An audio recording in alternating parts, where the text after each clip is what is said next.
The day we brought our premature baby home from the NICU, I asked our neighbor kindly if they could turn down their party just for a night. He scoffed. "Not my fault you had a defective kid." I stood there frozen, my wife crying behind me. That night, they ramped up the music even louder. I had to wrap towels around the baby's crib just to muffle the noise. Weeks later, our daughter developed hearing issues, and every time I see their house, I feel nothing but white-hot rage. My wife, Hannah, and I had been through hell already by then. We lived just outside Fort Wayne, Indiana, in one of those middle-class neighborhoods where every house looks about the same. 3 bedrooms, a little patch of grass, cracked driveways. Not fancy, but it was home. After trying for 2 years, Hannah finally got pregnant. We were over the moon. Nursery plans, baby names, stupid Pinterest boards, everything. Then the nightmare started. Hannah went into labor early. Way too early. Ava was born 10 weeks premature. She weighed just over 2 pounds. She was so tiny that I was scared to even touch her. The NICU became our second home. 73 days of monitors, feeding tubes, terrifying conversations with doctors. Every beep, every alarm sent us into a panic. We watched other parents come and go while we stayed, day after day, praying our little girl would make it. When the hospital finally said we could take her home, it felt like we could breathe again. She wasn't out of the woods, but she was strong enough. We spent the whole day getting ready. Set up the nursery, sterilized bottles, wrapped everything in soft blankets. We just wanted her to have one peaceful night. One quiet night in her new home. But Chris Lambert had other plans. Chris lived across the street. 30-something, ran a shady landscaping business out of his garage, drove a BMW he definitely couldn't afford. Always had a beer in his hand. Always had an excuse for being a jerk. That night, around 5 p.m., the music started. Loud. Not just normal loud. I'm talking bass rattling the windows, making the walls vibrate. At first, I tried to ignore it. Hannah looked worried, but we figured maybe it would die down. It didn't. As the sun went down, the party got louder. Cars lined the street. Strangers stumbling around with red Solo cups. People yelling, screaming, laughing like they were at a bar. Around 8, Ava woke up screaming. Not a normal baby cry. Screaming like she was in pain. Like the noise was hurting her. Hannah clutched her, crying herself. I could see the panic rising in her eyes. I told her I'd go talk to him. I crossed the street, hands shaking. Tried to keep my voice calm. Chris was out front, drunk off his ass, laughing with a bunch of his friends. I waited until he looked my way. "Hey man," I said, keeping it friendly. "Sorry to bug you. We just brought our baby home today. She's really sensitive to noise. Would you mind turning it down just for tonight?" I swear I wasn't rude. I wasn't demanding. I was practically begging. Chris looked me up and down, smirked, and said, "Not my fault you had a defective kid." Just like that. Like he was talking about a broken toy. I didn't know what to say. I stood there, frozen, while behind me, I could hear Hannah crying on our porch. Chris laughed. His buddies laughed. He turned back to them and shouted, "Maybe next time pick a better model." They thought it was hilarious. I turned around and walked back home. Not because I was scared. Because I knew if I stayed, I'd do something that would land me in jail. And my daughter needed me more than I needed revenge right then. We spent that night wrapping towels around Ava's crib to try to block out the noise. We held her close, humming to her, trying to make her feel safe.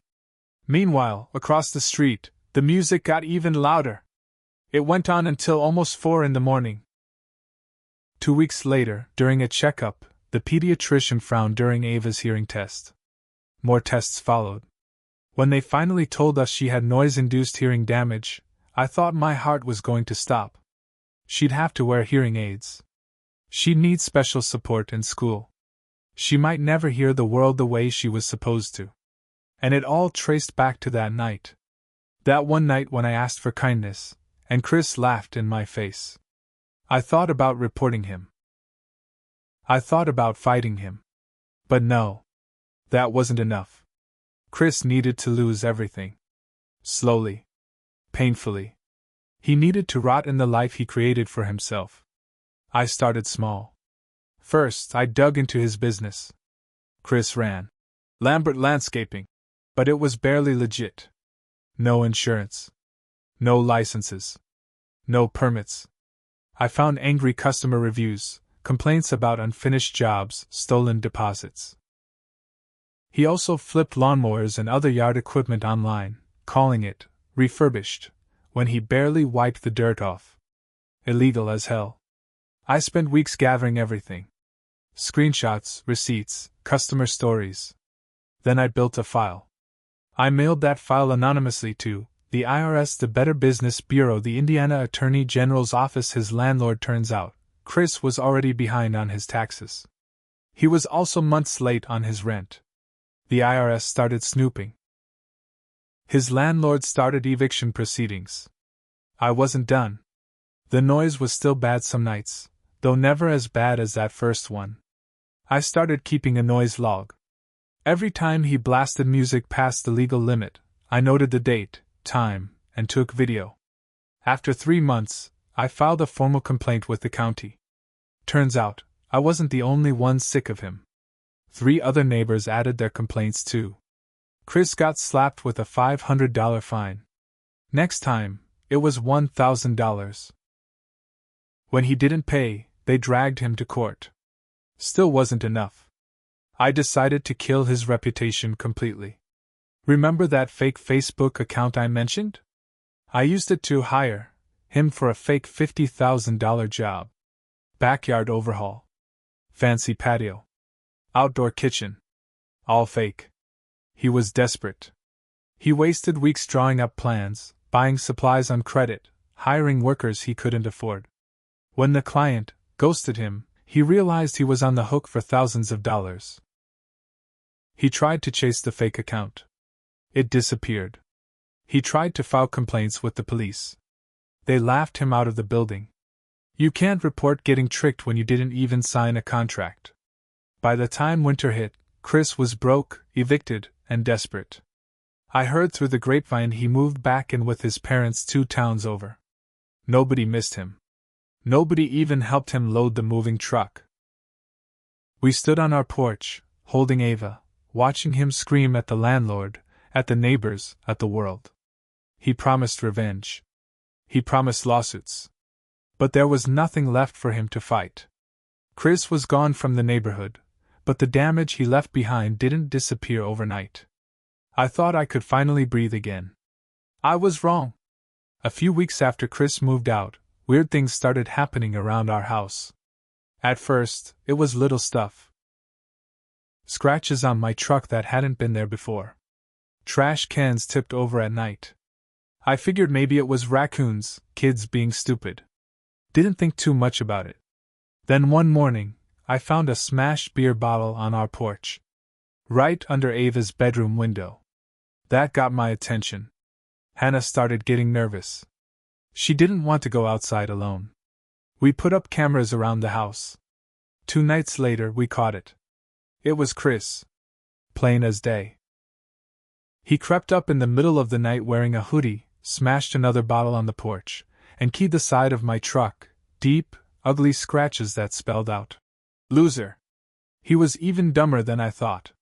He looked right into one of the cameras when he flipped it off. I called the police.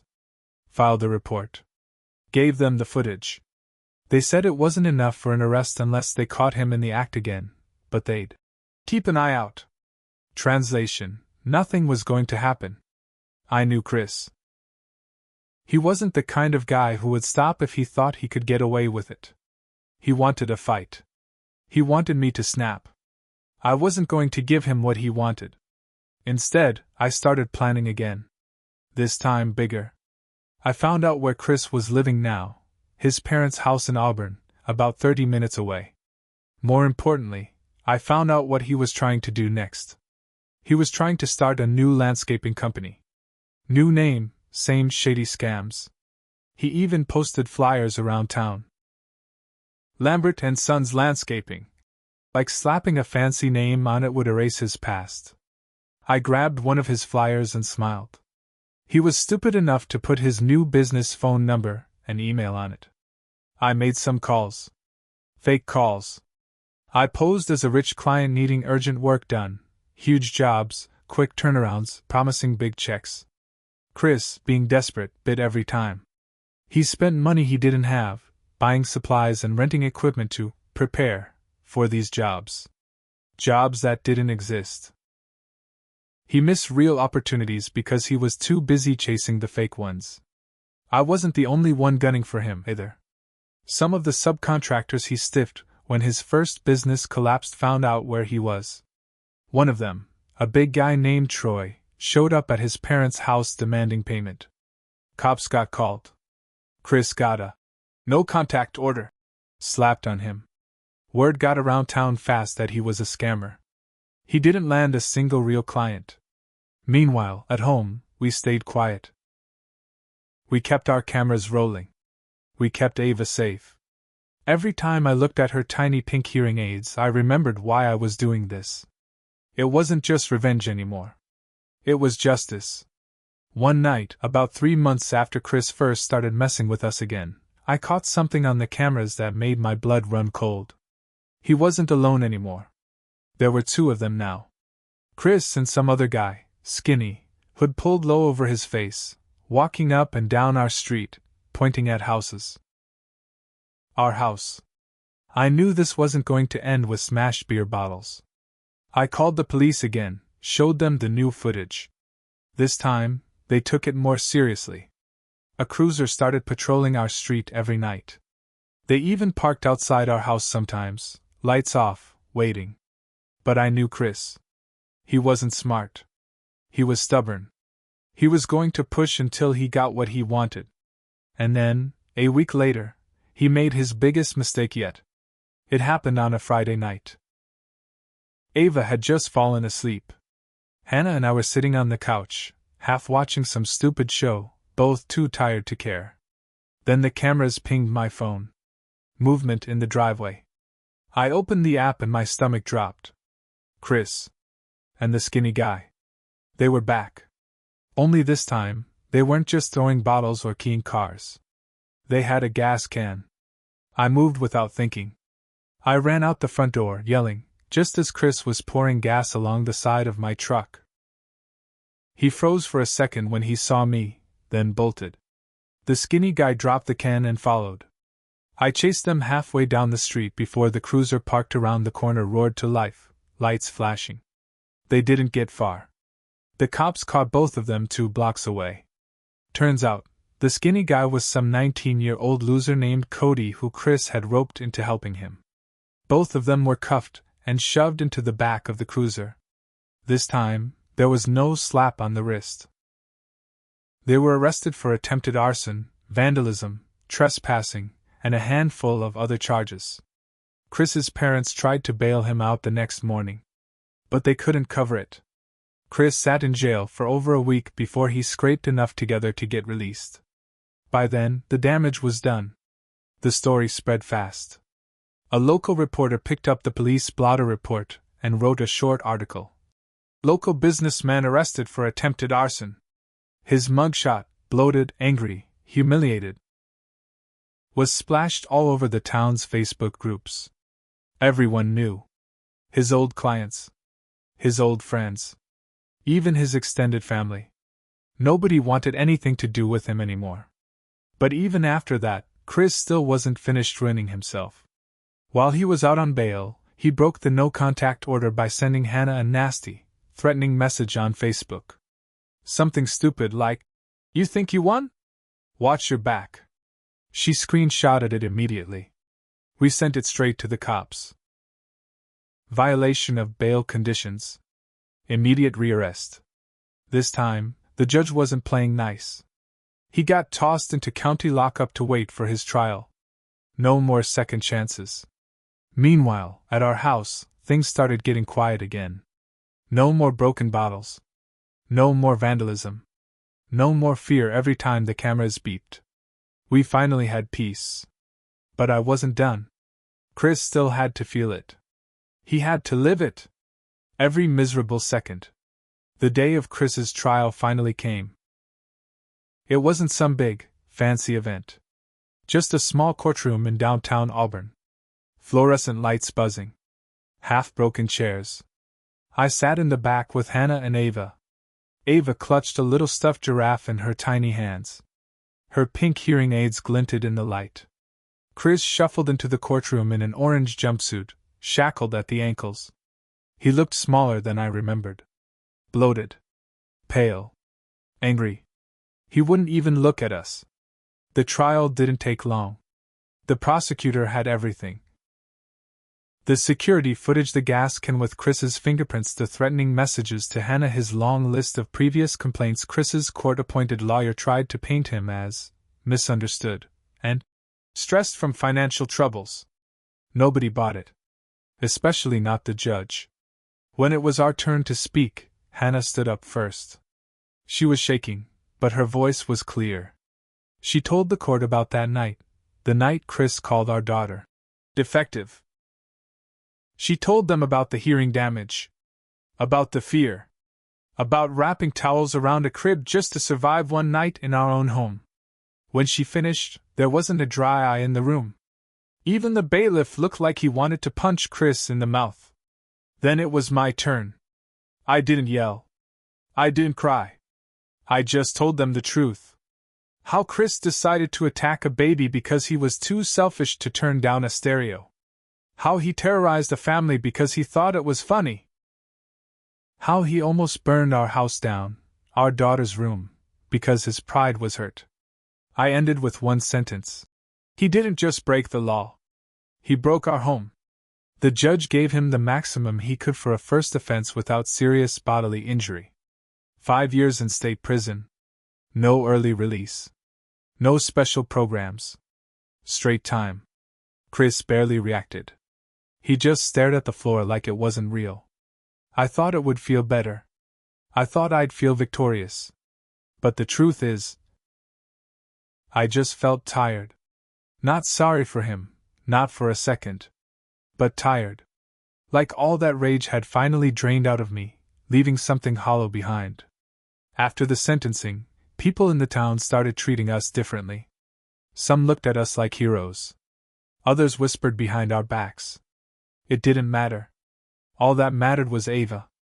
But here's where I admit something, because this is real life, not a movie. I made mistakes too. I spent so much time focused on destroying Chris that I missed signs that Hannah was struggling. The stress. The fear. Watching me dive deeper and deeper into revenge while she just wanted peace. 6 months after Chris went to prison, Hannah sat me down. Tears in her eyes. And she said, "I can't live like this anymore." We fought. God, we fought. I told her I did it for Ava.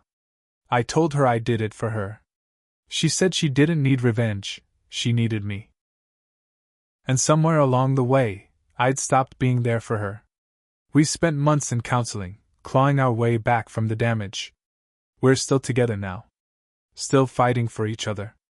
But not a day goes by that I don't think about how close I came to losing her too. All because I let my hate for Chris take over everything. Ava's doing better. She's strong. Loud. Loves to sing even if she can't hear every note. She's the toughest kid I've ever met. Sometimes I watch her play in the backyard, laughing in the sunlight, and I think, maybe we both survived. Me and her. Maybe that's the real revenge. Not what I did to Chris. But what we built in spite of him. Chris? Last I heard, he got jumped in prison for running his mouth. Broke 2 ribs. Lost 2 teeth. Nobody cared. Not even his parents. I used to dream about the day I'd watch him suffer. Now, I don't even think about him. I think about Ava. I think about Hannah. I think about home. The one thing he could never destroy.